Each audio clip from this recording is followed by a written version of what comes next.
Well, anyhow, the Hi-Sylvania plant was right there. And it was a coal tipple that was made out of concrete. It was, at the time, the only one in Ohio, wasn't it, Candy? Yes.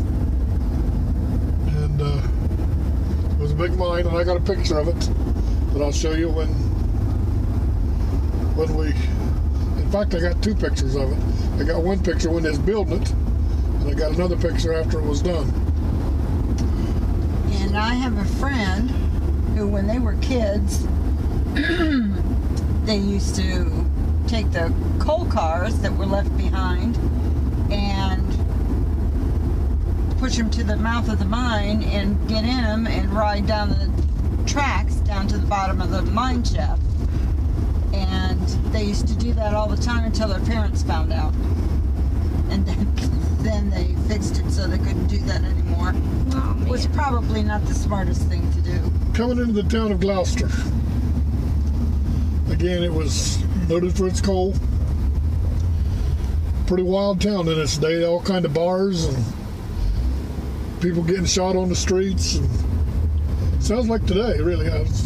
Except there's not many bars left, but it was a pretty wild town. There were 17 bars in this little town, this little stretch of street that we're on.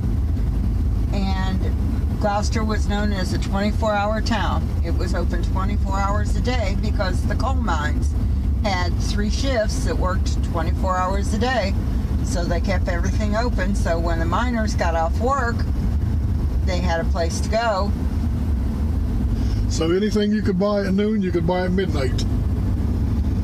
Because it was always wide open. And the town was called, at one time called Sedalia. At one time it was called Magic City.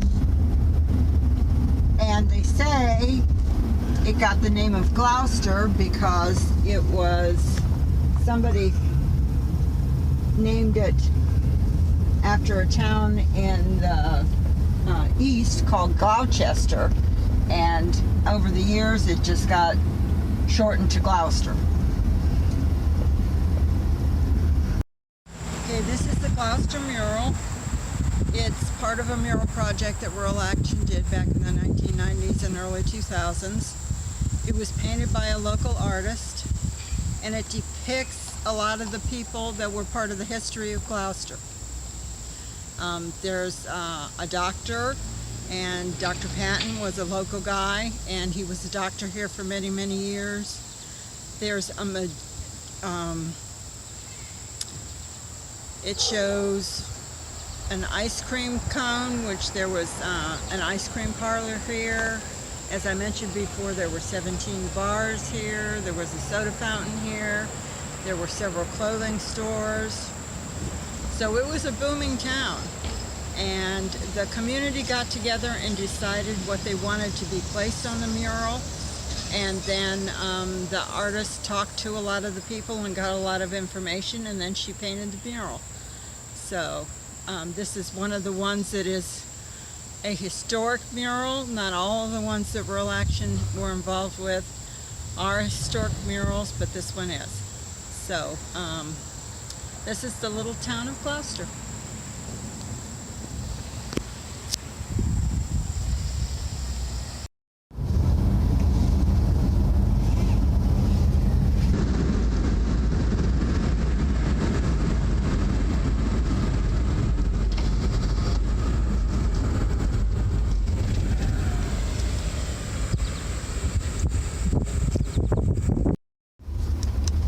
Okay, now I'm ready.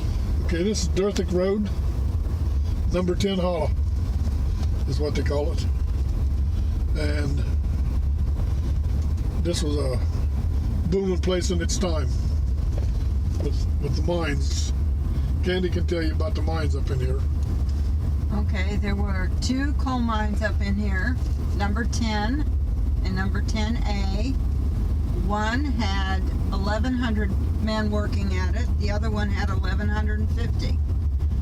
And all along this road on both sides were houses, company houses, that the coal company owned. And that's where the miners lived. And there probably was a store, there was probably a post office, all along up through here. And as you can see, there's nothing here anymore. When the coal mines pulled out, they took everything with them.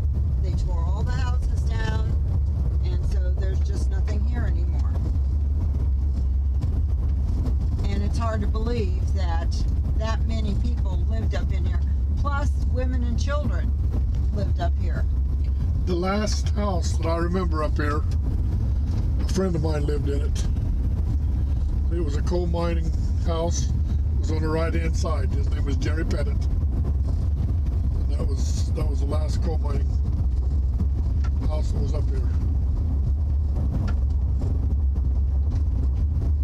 And the miners, when they lost their job, if for some reason they lost their job or they were hurt, they lost their home too. So because the house belonged to the coal company, they were put out on the street. They had to find another place to live, and somebody else moved into their house. That's just the way it was back then. The coal company owned everything, and you weren't paid in dollars. You were paid in what they called script, and the script was only good at the company store. So that's the only place you could buy or sell. And most miners ran like a tab because they didn't make a lot of money, and so when they needed something, they would just go to the company store and get it, and then that amount was deducted out of their pay before they ever got their pay. So a lot of miners, by the time they got done purchasing what they needed, had very little left over. So they had to buy their own tools. They bought their own shovel, their own pick, and that's just the way it was. So as you can see, there's nothing up here anymore. And at one time the railroad came up through here to haul the coal out. So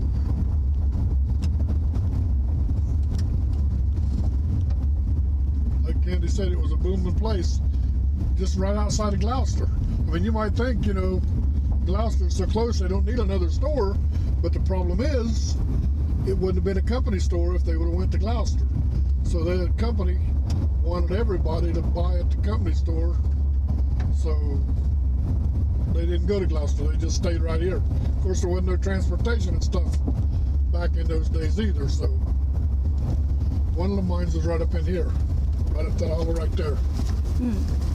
Well, bonus information, this is also the location of the Trimble Community Forest, which is a hotbed site for citizen science and environmental education purposes. So there's some scars to restoration for you. There used to be a little house right up here, and they had a church in it. It was called the Number 10 Church. Well, Number 10, when the building got bad, they had a chance to buy another building up at Number 6 in Glouster. So Number 10 Church moved to Number 6, but it's still called Number 10 Church. That's all.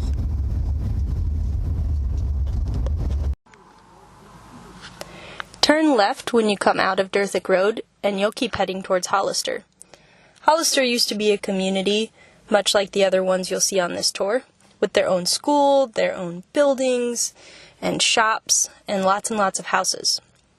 Today, it's maybe one of the communities that has retained some of its identity, maybe because there's still a sign that says Hollister as you drive in, or maybe because of some of the more interesting things you'll see as you drive this direction, like this old church that was once a school that looks really interesting.